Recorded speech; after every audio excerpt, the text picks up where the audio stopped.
Qué humilde es José de Nazaret, qué amante del ocultamiento y qué acostumbrado al silencio y a la penumbra. Acabamos de leer el Evangelio de su fiesta y resulta que no aparece su nombre. De hecho, es muy difícil encontrarlo. En todas las narraciones de la infancia de Jesús, algunas veces lo nombra San Mateo, que es su principal adalid, pero por lo demás se alude a él como indirectamente. Y sin embargo, sale ganando con que no se le nombre, porque la alusión es esta: los padres de Jesús. Y más directamente todavía la Santísima Virgen interpelando a su pequeño hijo.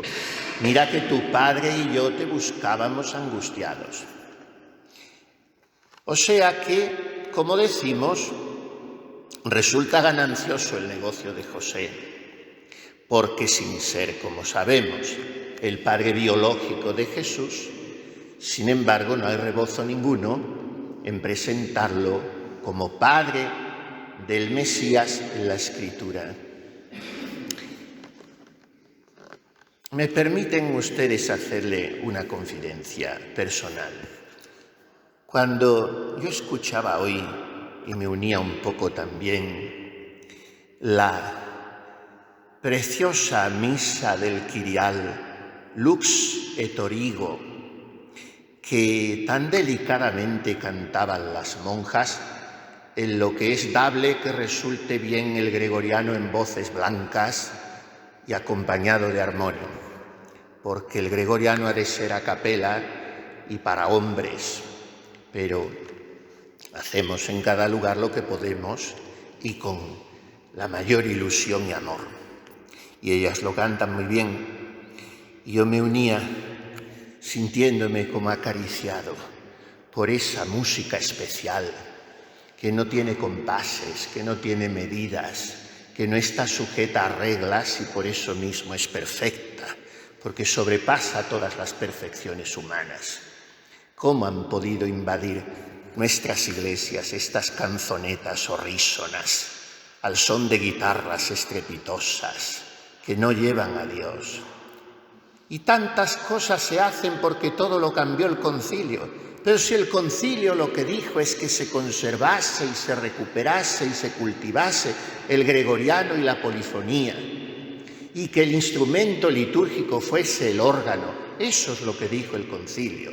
Lo mismo que dijo que se conservase el latín y las sotanas y los hábitos, pero parece que todo lo quitó el concilio. Pues cuando yo oía esta misa, no sé si he cometido una pequeña barbaridad teológica, pero como era para mi coleto, no sentía escrúpulos. Cuando hemos cantado «Qui sedes ad dexteram Patris», yo he pensado en San José, porque si el Hijo eterno de Dios se sienta a la diestra del Padre, ¿quién se sentará a su vez a la diestra del Hijo, más que quien fue su padre en la tierra? Transcurrí los primeros años de mi sacerdocio en un pueblecito extremeño y toledano al mismo tiempo, donde la gente era locamente devota del bendito patriarca.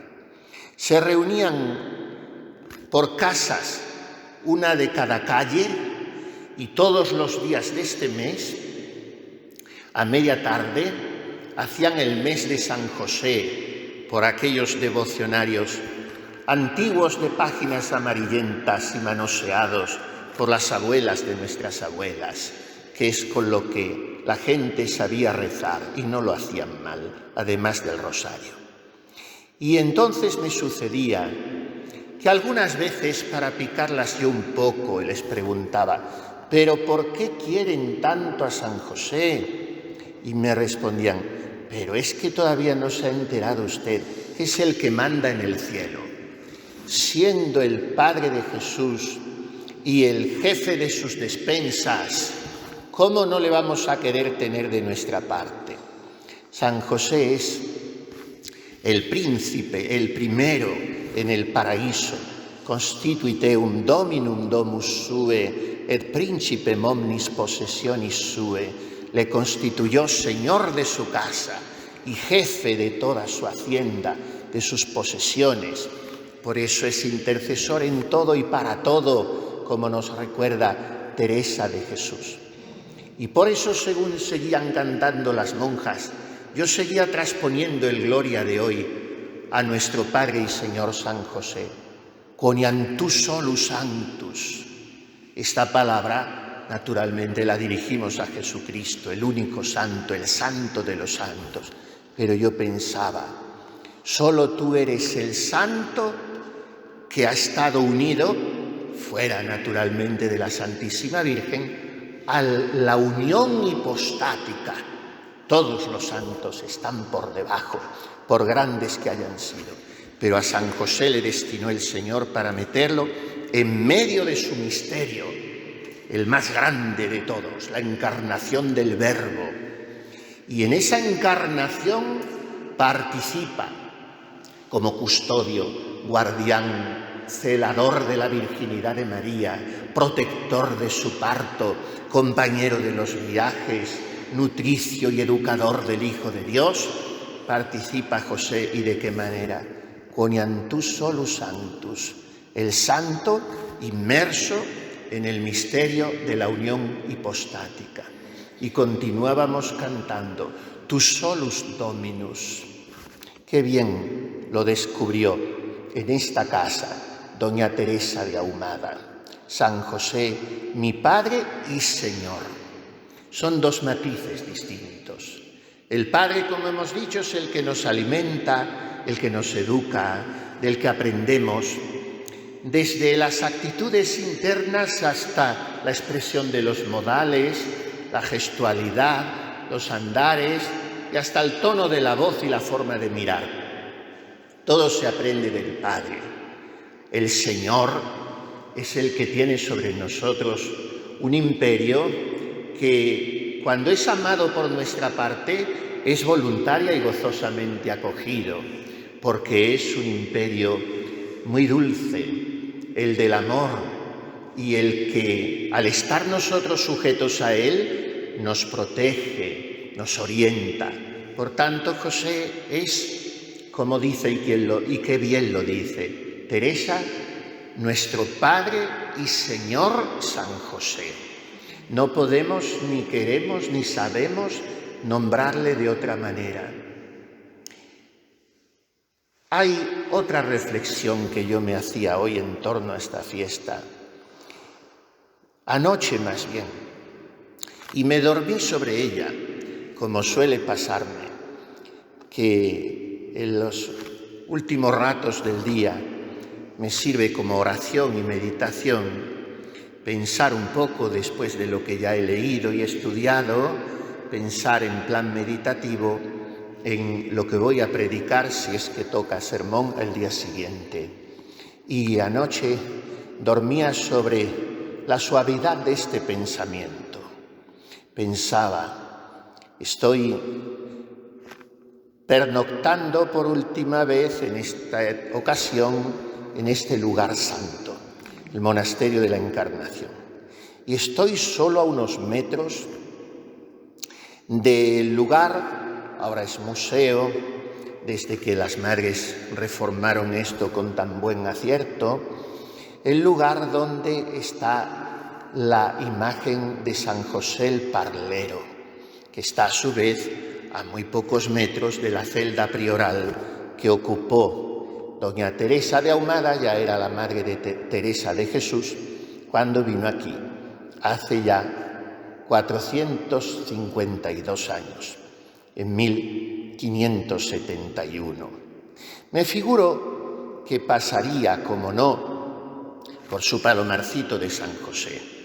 Después la traerían aquellos frailes que se habían empeñado en imponerla aquí como priora, el provincial fray Ángel de Salazar, algunos socios más que trajera, porque la cosa se presumía espinosa y había que reforzar el cortejo de defensa. Y luego estaban, como siempre, los curiosones, estos no faltan y estarían aquí un puñado no pequeño a ver el teatro que tocaba aquel día.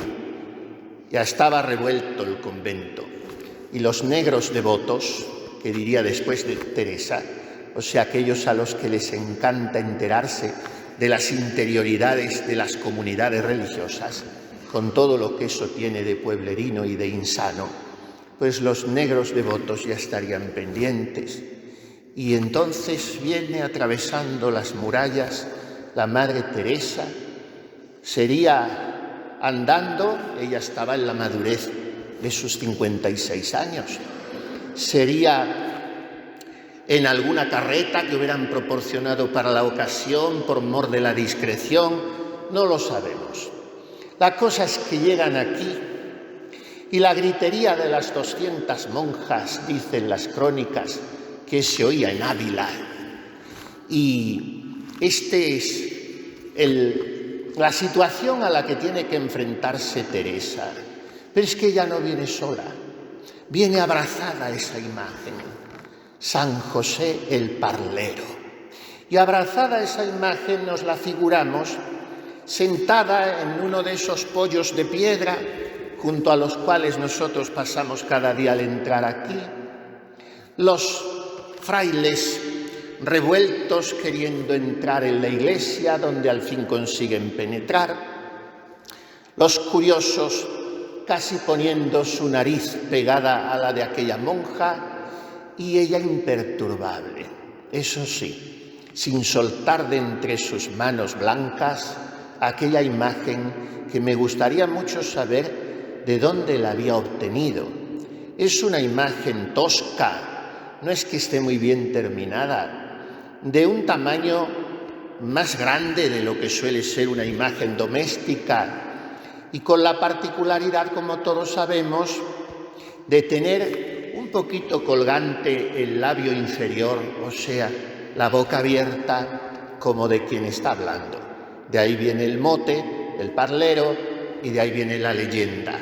Contaba a la Santa Priora, cuando se tenía que ausentar de casa, las travesuras de las monjas.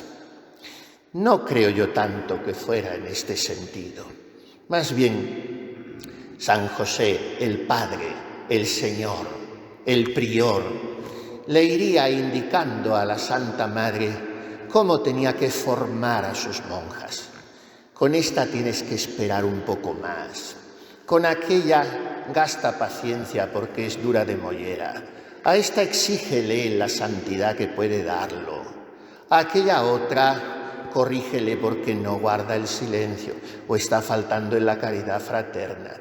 Pero en fin, le daría una de cal y otra de arena. A unas, sí, corrígelas o incluso escarmiéntalas un poco, que esto es oficio de padres y de madres, porque es expresión de cariño.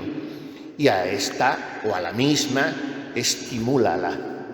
De todo esto sacaba yo, y termino, la conclusión de que en los momentos difíciles de nuestra vida, cuando nos rodea el griterío y las revueltas de los hombres azuzados por el enemigo, entonces una receta para no perder la paz y para no tener que confesarse de rencores y de iras.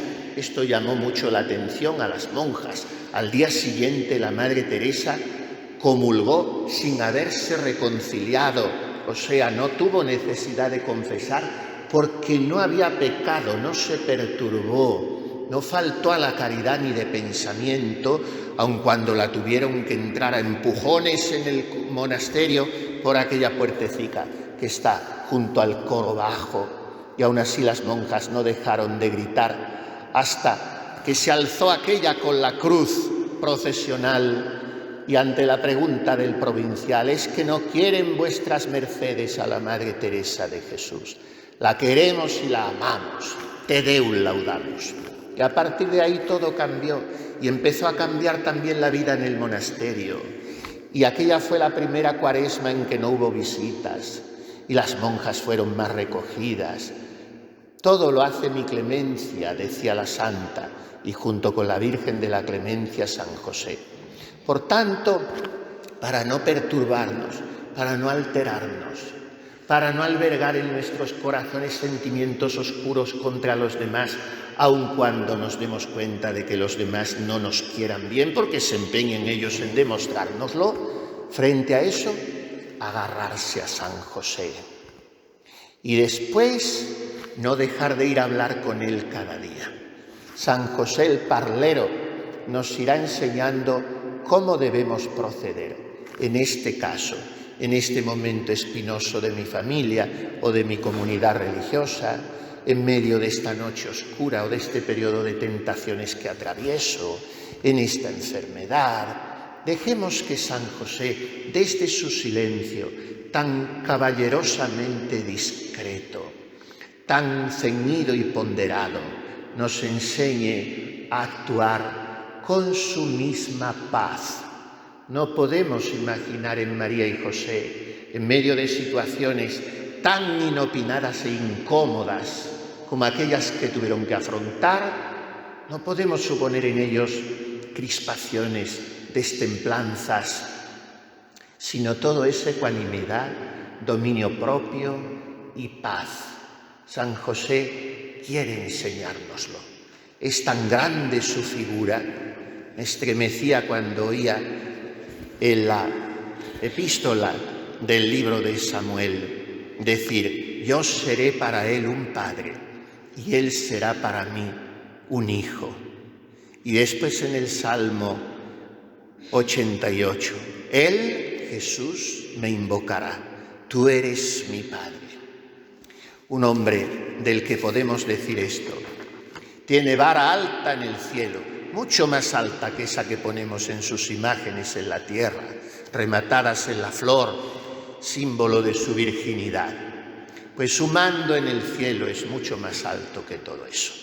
Encomendémonos, como supo hacer Teresa de Jesús, a José de Nazaret, el patriarca bendito, el hombre humilde, el maestro del silencio y de la paz, el custodio de Jesús. Que Él custodie también nuestras familias, que Él vele por nuestra España, que Él no se olvide de la Iglesia de la que es patrono, sobre todo en estos momentos de crisis muy profunda que atraviesa, y que Él acoja todas nuestras necesidades y las presente ante Jesús. Jesús, que se llamó su Hijo en la tierra. Jesús no desatiende jamás la intercesión de San José. Así sea.